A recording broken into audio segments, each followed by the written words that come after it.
Pam Bondi stepped onto the glowing stage of Anthony Johnson's talk show, her deep sapphire dress standing in stark contrast to the vibrant, electric hues of the set. The former chief prosecutor of Westbridge carried a poised smile, one that cloaked the charged atmosphere as millions tuned in from home. Just moments earlier, Monroe had welcomed her with a sardonic barb. Tonight we host the loyalist of a former president, who seems to have misplaced her allegiance to the Constitution. The studio, packed with a progressive crowd, burst into laughter and applause as Bondi's jaw tightened ever so slightly. Clad in his trademark smirk and tailored ensemble, Monroe fully expected this to be another effortless evisceration of a conservative firebrand. But Bondi, steeled by years of legal combat and an unshakable resolve, viewed this moment as her chance to upend the narrative on a national platform.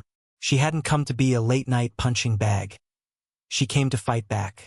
What followed left Monroe scrambling for words, the crowd audibly stunned, and the digital sphere ablaze with reactions.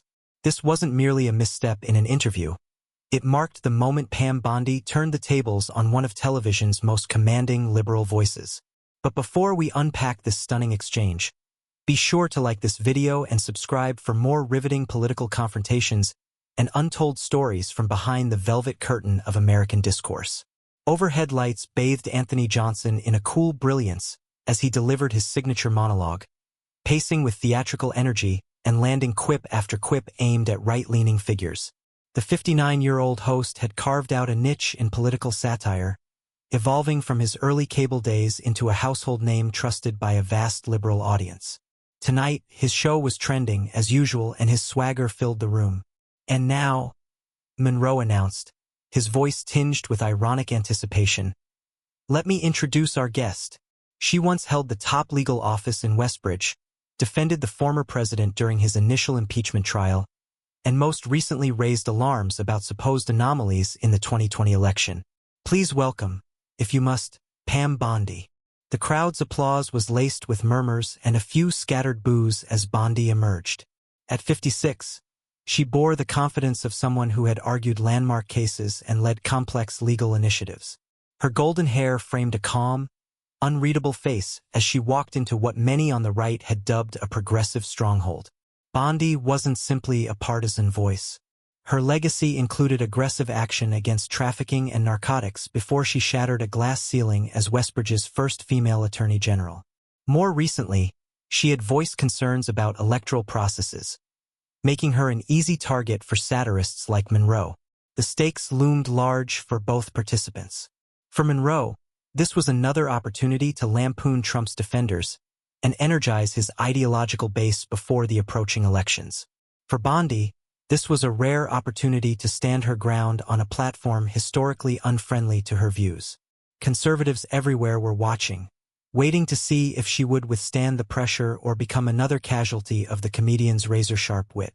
As the two shook hands, the atmosphere crackled with tension. Monroe's grin stopped short of sincerity, while Bondi's handshake was firm, neither side willing to yield even before the first exchange.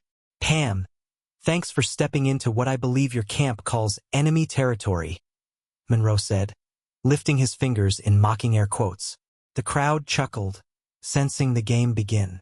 "I go wherever the truth needs to be told, Elliot. Even here," Bondi replied evenly, taking her seat as the audience let out an intrigued murmur. Monroe arched a brow, realizing this wouldn't be the breezy takedown he had anticipated. Across the country, viewers leaned in, sensing the beginning of a high-stakes clash between two sharp minds representing America's deepening divide. "So, Pam," he began, leaning forward with mock curiosity, "you defended a president impeached twice. You claimed election misconduct without presenting clear proof. How do you reconcile that with the oath you swore to uphold the law?" The crowd erupted in supportive applause, Monroe's smirk broadening. He'd thrown his first major punch, painting Bondi as inconsistent before she could fully articulate her case. Bondi inclined her head, her demeanor calm and deliberate. "That's quite a way to open, Elliot. I swore loyalty to the Constitution, not to any party. And that's precisely why I raised concerns when the electoral process appeared questionable. Any principled prosecutor would. Appeared questionable? Monroe echoed, disbelief dripping from his voice. 60 legal challenges. All dismissed. Your guy lost. Fair and square. More applause rang out. If I may finish, Bondi said with composed insistence, her legal instincts taking over. Many of those suits were thrown out on technicalities. The substance was never heard. But I didn't come here to relitigate the election. I came to talk about the border crisis and the fentanyl epidemic claiming thousands of lives. Monroe dismissed her shift. We'll circle back to your prepared talking points. I'm more curious how someone with your resume became, shall we say, a spokesperson for unfounded conspiracies. Laughter rippled through the audience. The cameras caught the brief flicker of irritation cross Bondi's face before she regained her unflinching expression. That's a weighty charge from someone who amplified the now discredited Russian narrative for years, she responded coolly. I didn't come here for cheap shots. I thought your audience deserved a real conversation. The crowd began to still, the room thick with a discomfort not typical of Monroe's nightly showdowns. Guests from the political right were usually met with a barrage of punchlines and cheers that left little room for defense. But tonight was different. Monroe's grin narrowed as he nudged his glasses higher, his posture shifting. You mean the Mueller report that led to a string of indictments and guilty pleas? That one? He asked, glancing toward the audience in search of affirmation. Scattered applause responded, more cautious than triumphant. The same report, Bondi replied, her tone cool, that concluded there was no established evidence of Trump-Russia collusion. But frankly, I'd rather we focus on the real issues facing Americans today than resurrect old political scripts. Sensing his early tactics falling short, Monroe pivoted.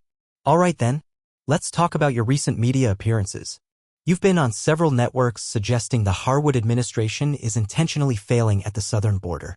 Are you really implying there's a deliberate scheme to welcome criminals into the country?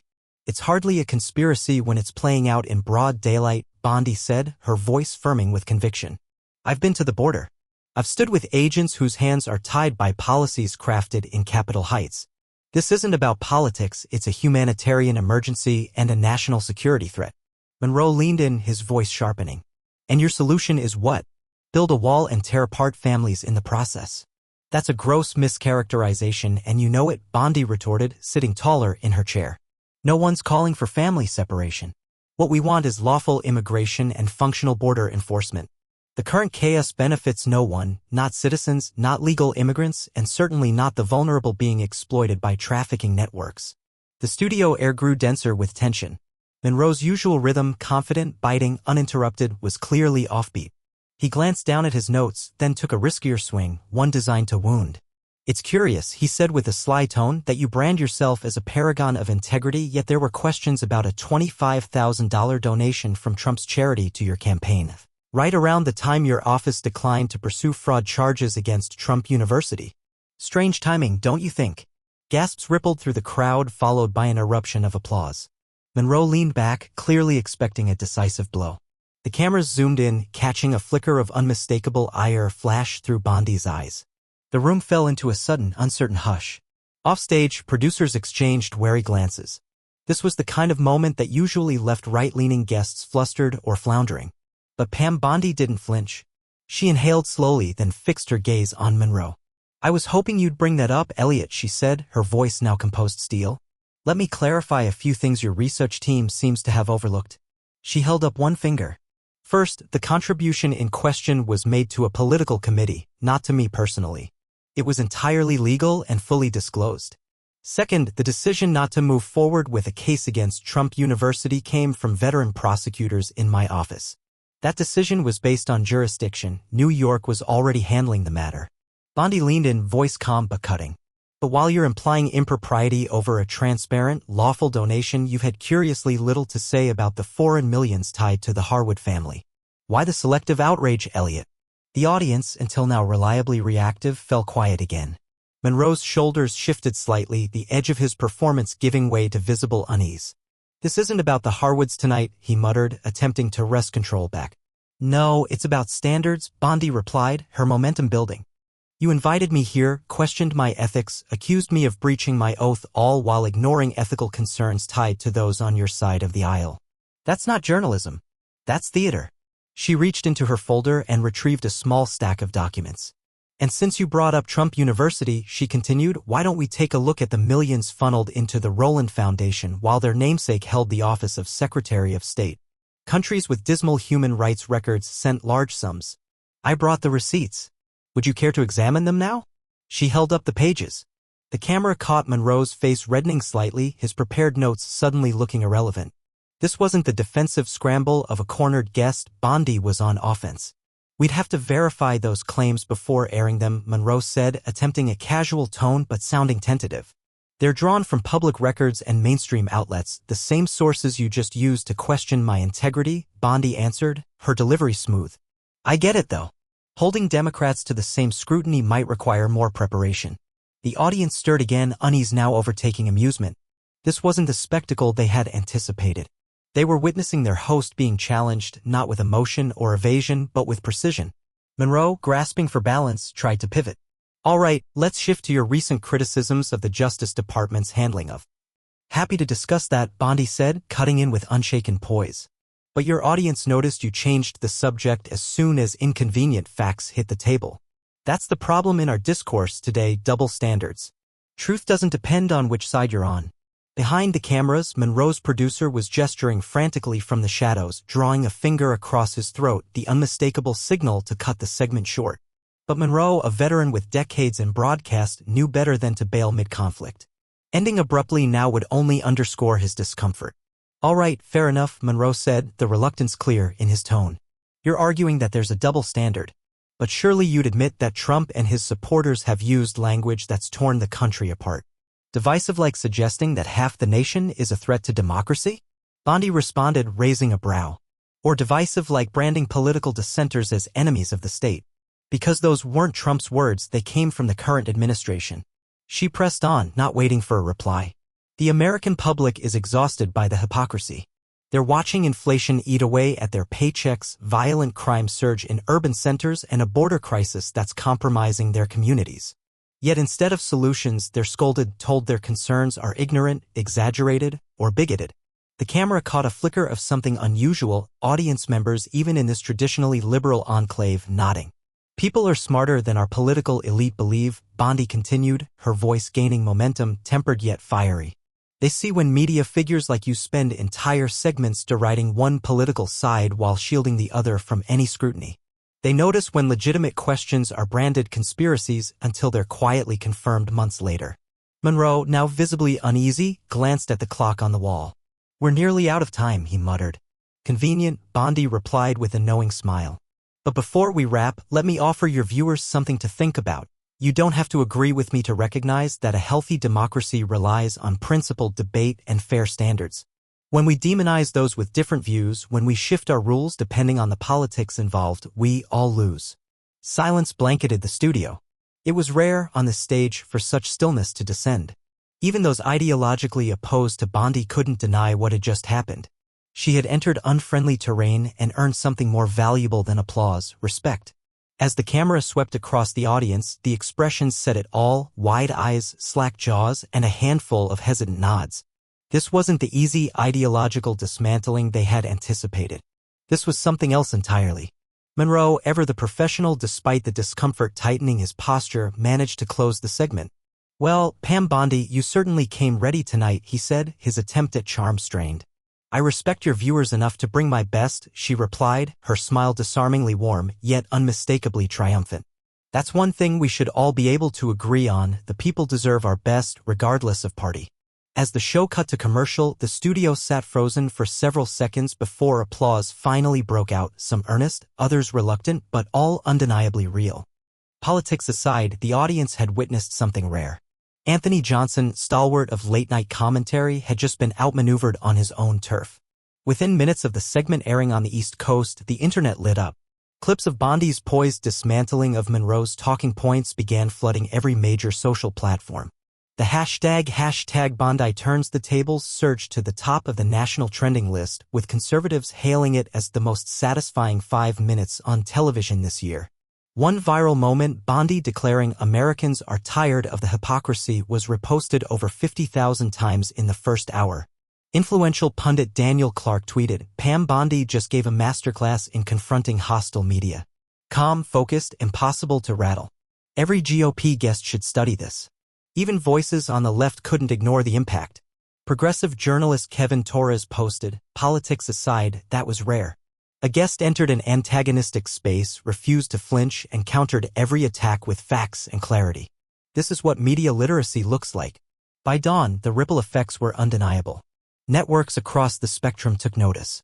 Hawk News ran several segments dissecting Bondi's performance, one host declaring, "Pam Bondi accomplished what so many conservatives have tried and failed to do. She dominated with preparation, composure, and unflinching honesty." Even ONN, often critical of Bondi's politics, couldn't avoid the buzz. One segment characterized the exchange as a tense but revealing interview, and a panel speculated whether Monroe's team had underestimated their guests' readiness. Meanwhile, view counts on StreamNet and TubeView soared.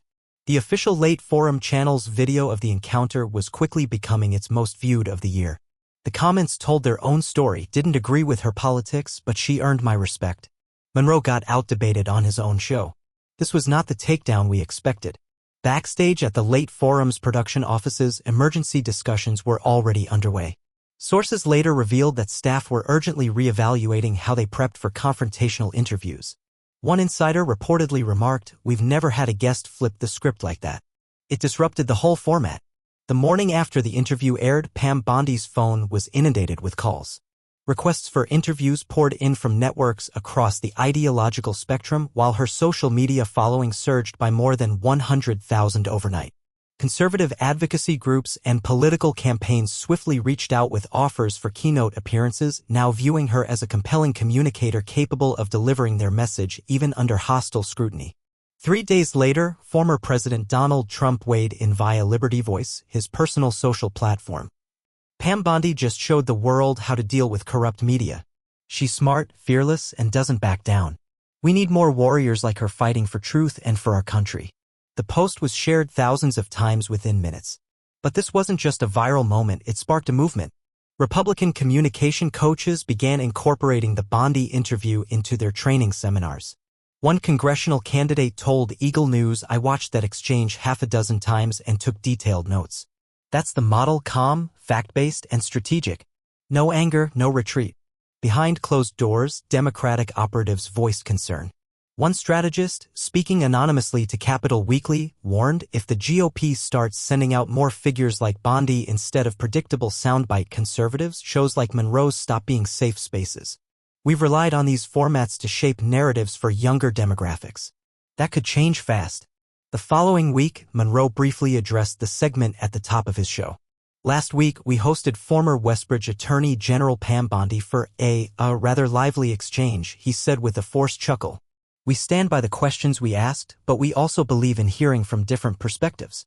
That's what keeps America strong, disagreeing without being disagreeable most of the time." His attempt at levity drew only tepid laughter. The atmosphere in the studio was palpably subdued.